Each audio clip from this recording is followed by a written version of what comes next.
ముఖ్య కార్యక్రమంలో భాగంగా మంత్రి వివేక్ వెంకటస్వామి గారు గాంధీభవన్లో ఉన్నారు.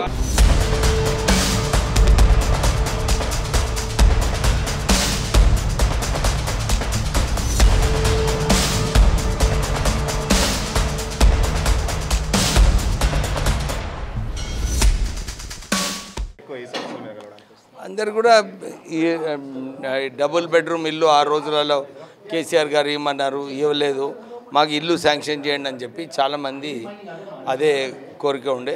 సో కలెక్టర్ గారికి రాయడం జరిగింది, మీరు ఈ లిస్టులో పెట్టి ఈ ఇందిరమ్మ ఇల్లు ఏదైతే అర్హత ఉన్న వాళ్ళకి ఇవ్వాలని చెప్పి రాసినాము. వికారాబాద్లో ఎస్సీలకు ఏదైతే ఇంతకుముందు పట్టాలు ఇచ్చినారో టీఆర్ఎస్ హయాంలో ఈ పట్టాలు అసైన్ భూములు లేవు అని చెప్పి వేరే వాళ్ళకి ఎవరికి పంపించినారంట.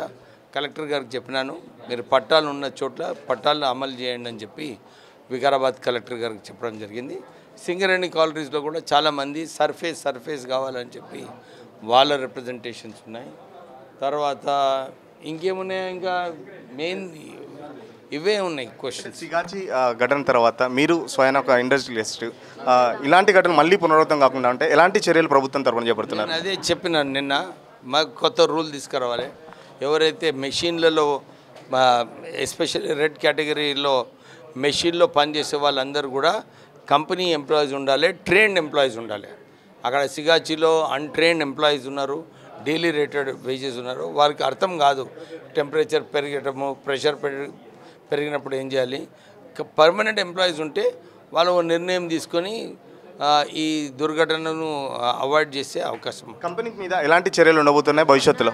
ఇప్పుడు ఈ రిపోర్ట్ వస్తుంది, రిపోర్ట్ వచ్చిన తర్వాత డెఫినెట్లీ చర్యలు తీసుకుంటాం.